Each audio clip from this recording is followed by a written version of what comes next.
SMT Nation, welcome back to the channel. Appreciate you all for being here.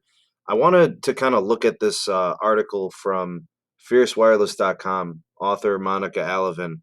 Before we get into any of the details, please make sure that you do subscribe and turn on the bell notification so you never miss an upload. Maybe you've been lurking and you haven't pulled the trigger. Just go ahead and subscribe, and then turn on those notifications so you know whenever we do upload content.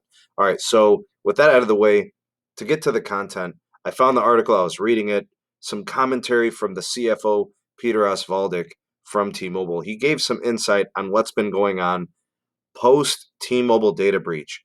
So essentially what he's saying is that as it relates to the quarter, to the financials, to the way that T-Mobile is projecting for their customer ads through the rest of the year, he did say that we saw some temporary customer cautiousness, both in terms of gross ads as well as churn immediately following the breach. That tells me that people did respond to the breach. People did leave, and people must have not been porting in what they normally see. And then he said, now that we're a couple of weeks past it, we've seen consumers have moved past it, and our flows are beginning to normalize. So basically, things are going back to the way they were pre-data breach. So him saying that the flow is normalizing basically means the traffic in the stores, the transactions, the revenue that they normally generate in these timeframes, maybe it's going back to normal.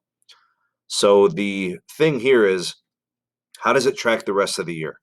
Are we going to see more fallout? Are more people going to leave? Do we see an abnormal churn rate for them? As you think about like the T-Mobile and Sprint merger, the integration process, they've had some churn with that.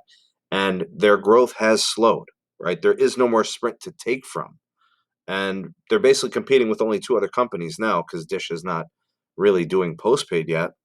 So there's a lot there. I'd actually like to hear what you guys have to say on this matter. Me personally, I think he's probably right. It probably has somewhat normalized, but I don't think they're out of the woods just yet. I still think there's room for churn and there's reason for people to leave as they consider the breach and they think about also the integration issues with Sprint, the 3G network shutdown, the way things have happened with Dish.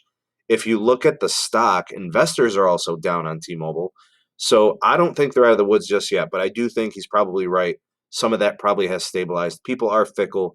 They move past things pretty easily, and some people may not have even acted on this, honestly. So what say you, the voice of the people, the SMT Nation? Let your voice be heard. Sound off in the comment section below.